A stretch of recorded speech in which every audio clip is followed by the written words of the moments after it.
Pour un œil non averti, un volant de Formule 1, ça ressemble un peu à un gros gadget très complexe, un peu comme la voiture de James Bond. Il y a tellement de boutons que ça pourrait ne pas être improbable qu'un des boutons commande un G pour une flaque d'huile, par exemple, pour piéger ses adversaires, un peu comme sur Mario Kart. En appuyant un peu sur tous les boutons n'importe comment, vous pouvez la créer cette flaque d'huile, et vous aurez aussi la nitro avec des flammes. Mais prévoyez de sortir vite, parce que vous risquez d'être à l'arrêt, et il n'y a pas de bouton d'éjection.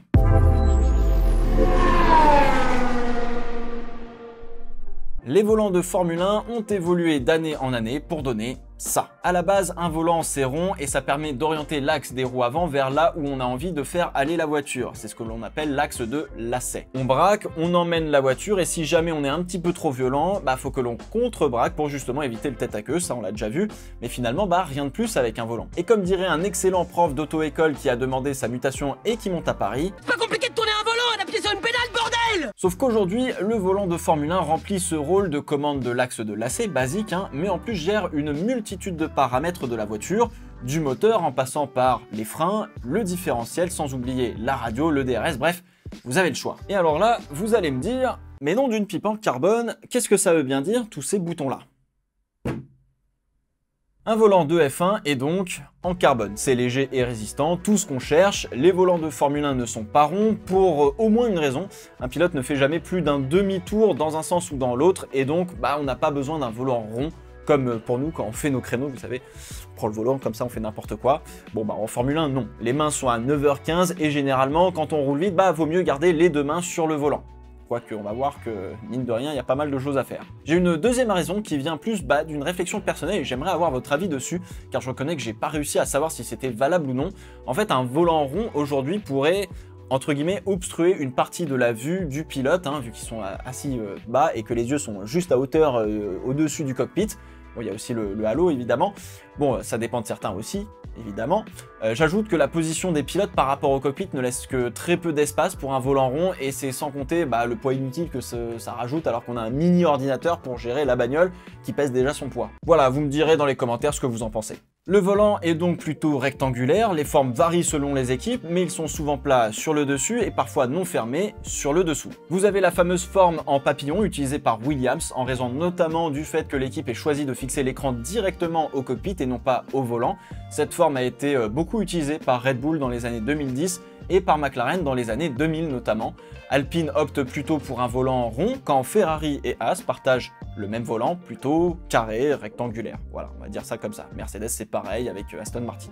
Les différentes formes de volant sont propres aux écuries. Je pense qu'il n'y a pas une raison en fait de performance derrière la forme, mais plus d'ergonomie ou d'habitude, et surtout probablement d'esthétisme. Les manches sont moulées à la main de chaque pilote. Bon, évidemment, ça dépend aussi du budget que vous avez, mais ils sont généralement tous moulés à la main de chaque pilote pour une prise en main parfaite. Les manches sont donc en caoutchouc ou en gomme pour bien accrocher avec les gants. Dites-vous que on est passé du bois dans les années 50 au cuir dans les années 60 à la suédine ou à l'alcantara, on va dire dans les années 70-80 pour finalement finir sur la gomme et le caoutchouc aujourd'hui depuis à peu près les années 2000. On va regarder derrière le volant. Vous avez plusieurs palettes, une très large, solidaire on va dire, qui clique d'avant en arrière pour changer les rapports. À droite, en tirant vers soi, on monte les rapports. À gauche, en tirant vers soi, on les descend. Et selon certains virages un peu compliqués, parfois le pilote peut pousser la palette de droite en faisant descendre un rapport tout simplement. Mais généralement avec le majeur, parfois l'index, le pilote tire les palettes vers soi pour monter et descendre les rapports. Vous avez une grosse palette en dessous, celle-ci c'est l'embrayage. Oui, il n'y a pas de pédale d'embrayage dans une Formule 1. On a déplacé cette commande au niveau du volant en palette tout simplement et l'embrayage n'est pas automatique. Donc pour élancer la voiture, le pilote fait le même mouvement finalement que vous faites vous dans votre voiture avec le pied, lui il le fait avec la main. Il fut un temps, on avait en Formule 1 deux palettes d'embrayage différentes qui étaient réglées un peu différemment. Une qui était réglée pour débrayer totalement, l'autre réglée sur le point de mordant. Vous relâchiez la première, l'embrayage tombait directement sur le point de mordant, parfait en fait, et vous n'aviez qu'à bien accélérer tranquillement et lâcher votre deuxième palette pour votre départ. Et donc, c'était un départ canon. Depuis quelques années, ce système est interdit car c'est quand même vachement plus marrant, on va dire, de voir un pilote galérer un peu avec son embrayage. On va dire c'est un peu normal, ça occasionne plus d'erreurs chez les pilotes et cela rajoute une difficulté supplémentaire.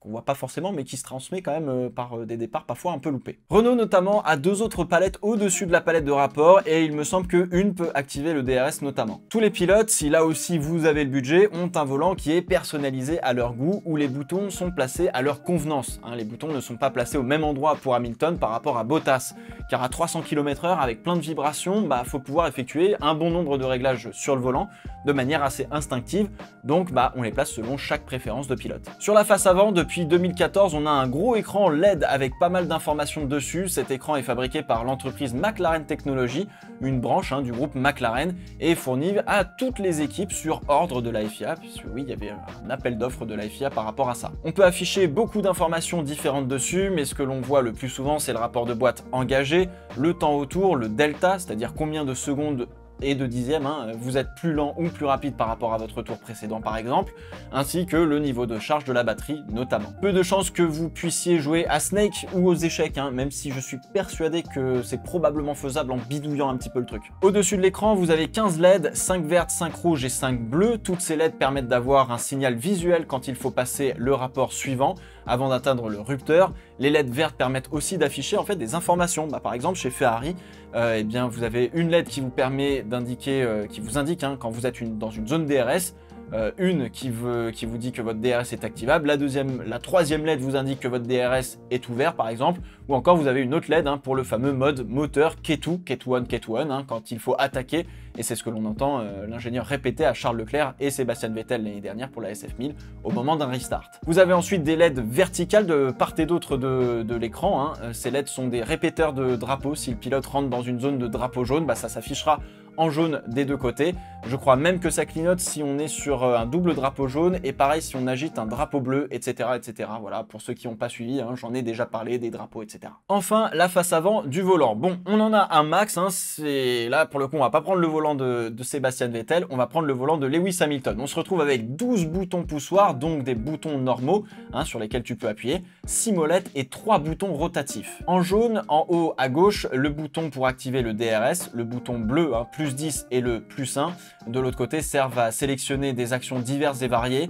Par exemple, l'ingénieur lui dit défaut 42, faut cliquer 4 fois à gauche et 2 fois à droite. Ça sert finalement à effectuer des actions sur la voiture à la requête généralement de l'ingénieur de piste. Le N est le bouton neutre pour se mettre au point mort. Ce bouton n'a d'effet que si on est en deuxième ou en première vitesse, pour des raisons de sécurité évidentes. Et ce bouton, en fait finalement il ne l'utilise plus lors des arrêts au stand, car c'est plus simple et plus rapide de rester dans un rapport de boîte engagé, de débrayer avec la palette d'embrayage, puis l'arrêt est trop court en fait finalement pour se mettre au neutre, etc., rembrayer et tout, passer la première et tout. OT, c'est le fameux bouton Overtake. Cela sélectionne en fait un mode moteur et un mode de la batterie pour envoyer toute la sauce, comme on dit, un peu comme la nitro finalement, mais tu ne vas pas l'utiliser tous les tours et tout le temps. Enfin bon, si vous avez joué à F1 2020, vous savez de quoi je parle. Le bouton rouge, c'est a priori un bouton de validation de la commande que vous venez d'entrer avec les boutons plus 10 et plus 1 par exemple. A priori, ce n'est pas le kill switch qui permet d'éteindre le moteur ou de forcer son arrêt, car finalement en fait ces commandes sont directement sur le côté du cockpit, au cas où avec un gros choc, si le volant valse pour X ou Y raison, qu'on puisse quand même arrêter le moteur s'il y a un problème et qu'il est devenu fou. Enfin, le BB, le brake bias, c'est pour la répartition de freinage. Est-ce que l'on veut que la voiture freine un peu plus avec les freins à l'avant ou un peu plus avec les freins à l'arrière? Quand c'est moins, vous demandez plus de freins à l'arrière. Quand c'est plus, vous mettez plus de freins à l'avant, comme vous le permet son homologue de l'autre côté du volant. À droite, le bouton Talk qui permet à Hamilton de parler à son ingénieur, donc ça permet d'activer la radio pour pouvoir parler. Le bouton Marque permet au pilote de marquer en fait un moment précis dans la télémétrie s'il a repéré quelque chose pendant ses tours. Comme ça au débriefing des séances, il pourra dire voilà, à ce moment là en fait la voiture se comportait comme ceci, comme cela, alors je veux qu'on fasse ceci, je veux qu'on fasse cela. Le bouton PL, c'est pour le limiteur de vitesse dans les stands. Eh oui, pour ne pas dépasser la limite de vitesse, ça c'est obligatoire. Et enfin le PC, le Pit Confirm, c'est fais gaffe, je rentre, c'est pas prévu. Parfois on entend l'ingénieur d'Hamilton dire Pit Confirm, soit Hamilton peut répondre OK par radio, soit, et c'est généralement ce qu'il se passe, il appuie sur le bouton PC pour dire à l'équipe OK, je rentre bien à la fin de ce tour, et ça donne aussi l'information finalement aux mécanos qui sont prêts à sortir les pneus des couvertures chauffantes. La molette en haut à gauche permet de régler le différentiel en entrée de virage. De l'autre côté, c'est aussi pour le différentiel, mais pour la sortie de virage. et celle à gauche en bas, c'est pour quand la voiture se trouve en milieu de virage. Bon, c'est pas à moi de vous expliquer ce qu'est un différentiel, du coup on va laisser gentiment Sylvain et Pierre vous le faire. Si un jour ils veulent. Vous avez ensuite les molettes pour régler ce que l'on appelle le brake migration. En fait, c'est un ajustement supplémentaire à la balance de frein basique qui permet de mieux gérer le ressenti dans la pédale de frein, surtout pour les freins arrière. Je vous le rappelle, hein, les freins à l'avant sont hydrauliques et les freins arrière sont des brake by wire, c'est-à-dire que c'est un frein qui est géré électroniquement. Donc en fait, on n'a pas le ressenti physique de la pédale, ou en tout cas des freins à l'arrière. La molette de gauche permet de changer le pré-réglage de la balance de frein que l'on a prédéfini finalement au garage. Ce pré-réglage, on l'ajuste avec les boutons de balance de frein en bas que l'on a déjà vu si nécessaire. La dernière molette en bas à droite, eh bien c'est le réglage du frein moteur pour que le moteur, lorsque l'on relâche l'accélérateur, freine plus ou moins fort la voiture, on va dire. On termine avec les boutons rotatifs en bas qui concernent essentiellement le reste de la voiture, le moteur et la batterie. À gauche, en jaune, le mode moteur. Est-ce que l'on veut toute la puissance du moteur ou pas trop? Est-ce que l'on est dans un rythme d'économie ou en tour qualif? Donc strat 1, strat 2, etc. Et pour Mercedes, ils se gardent bien de nous dire quel réglage fait quoi là-dessus, évidemment. Au milieu, c'est le bouton qui vous permet de gérer plein de réglages dans la voiture. Si vous voulez d'un coup passer votre voiture ou tous vos réglages pour être parfait sous la pluie, par exemple, changer les infos du volant ou même réduire la luminosité de l'écran, par exemple. À droite, le bouton HPP qui concerne en fait le réglage de l'ERS de la voiture et donc majoritairement le MGUK. Là aussi, quel réglage fait quoi? Ça, on sait pas. Les boutons des volants diffèrent d'un pilote à l'autre, d'une équipe à l'autre, et en fonction du moteur, ce ne sont pas les mêmes appellations, mais dans l'ensemble, vous avez des volants qui sont assez équivalents d'une équipe à l'autre. La balance de frein, le DRS, le mode moteur, etc. en fait sont sur tous les volants de Formule 1, mais placés différemment et appelés aussi différemment en fonction des équipes. Chez Ferrari, on retrouve les mêmes fonctions, placées quasiment pareil, mais encore une fois, ça dépend du pilote et c'est pas forcément les mêmes appellations. Chez Ferrari, par exemple, vous avez le bouton neutre, vous avez le pit limiter, le bouton pour boire, le bouton drink, vous avez la radio, vous avez le -10, le +1 pour valider des commandes, vous avez donc le SOC, le state of charge qui vous indique le niveau de batterie que vous pouvez régler probablement avec cette molette. Vous avez le engine braking, le EB, pour définir justement à quel point vous voulez du frein moteur sur votre voiture. Vous avez le gros switch ici qui tourne pour pouvoir sélectionner le W ici, c'est pour le wet, donc pour définir la voiture en wet condition, donc en condition pluie par exemple. Bon, ça vaut entre 60 et 100 000 euros, donc jeter son volant c'est quand même pas cool. Barrichello avait jeté son volant à Monaco après avoir tapé juste avant le casino. Le volant s'est retrouvé trimballé par une autre voiture qui avait roulé dessus et on l'a retrouvé ce volant à l'autre bout du circuit vers le portier, je crois, il me semble. Donc c'est bien plus qu'un gadget complexe et il faut que les pilotes le connaissent absolument par cœur pour pouvoir faire les manipulations de manière instinctive, car une mauvaise manip et vous pouvez avoir deux voitures dehors au 4e virage.